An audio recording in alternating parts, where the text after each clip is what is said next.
Alors quand un bébé arrive nouveau-né dans la famille mais qu'il est prématuré, voire grandement prématuré, on sait qu'il va devoir rester à l'hôpital pendant un certain temps et parfois être même transféré dans un hôpital de référence, dans un grand N.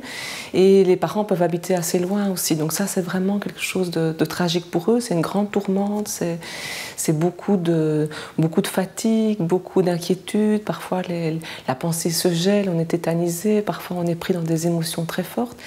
Et ce à quoi on ne pense pas toujours, c'est quand il y a des grands qui sont déjà là. Alors des grands, c'est pas nécessairement des enfants qui ont 10-12 ans, c'est des grands petits. C'est quand il y a des frères et sœurs aînés qui ont 12 mois, 18 mois, 2 ans et demi, 4 ans, enfin, qui sont à un moment où on pense que de les faire garder, évidemment c'est quelque chose les parents vont devoir faire, mais que ça va suffire. Et ces enfants vivent eux-mêmes la tourmente puisqu'ils ont perdu vraiment tout à coup le lien avec leur maman, avec leur papa souvent, et ils n'ont aucun moyen de réaliser où est ce bébé dont on a vanté l'arrivée, ce copain, ce petit frère, cette petite sœur.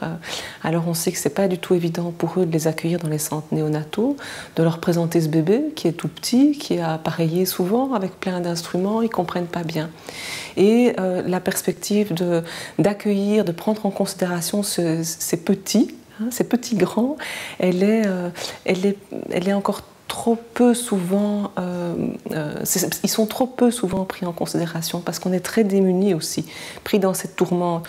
On essaye d'aider les parents face à ce qu'ils vivent et dans le lien progressif, jour après jour, avec leur bébé prématuré, en fonction des avancées du bébé, des reculs du bébé.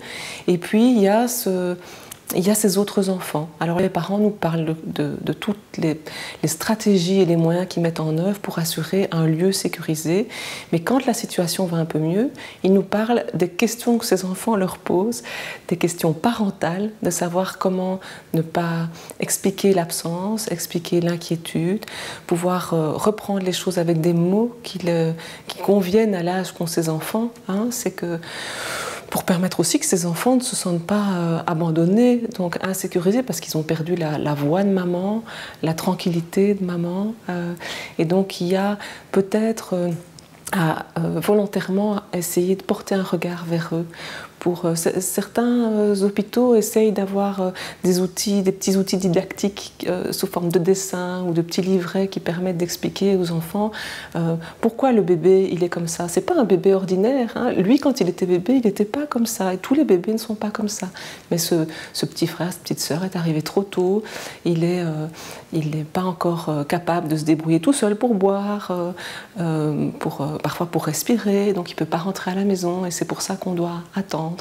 Mais cet enfant, petit grand, a besoin d'être assuré que ses parents continuent de penser à lui et surtout de valoriser le fait que lui, il continue de vivre sa vie sociale, sa vie d'enfant, avec des jeux, parce que peut-être lui, il peut déjà converser, il peut marcher, il peut faire des choses. Et donc, par moment, il peut retrouver un papa et une maman qui soient vivants et qui soient reliés, vraiment en lien avec lui. Je pense qu'on peut aussi rassurer les parents en leur disant que voilà, pendant un temps, ils vont peut-être, entre guillemets, oublier ce grand, parce qu'il est en sécurité quelque part. Mais au fil des semaines qui passent, on peut alors avec eux être attentifs, mais c'est les parents qui nous y invitent aussi à être attentifs, à élaborer avec eux les paroles qu'ils peuvent offrir à leur enfant pour que cet enfant, du haut de ses 12 mois, 18 mois, 3 ans, 4 ans, 5 ans, puisse comprendre la situation dans laquelle sa famille est plongée.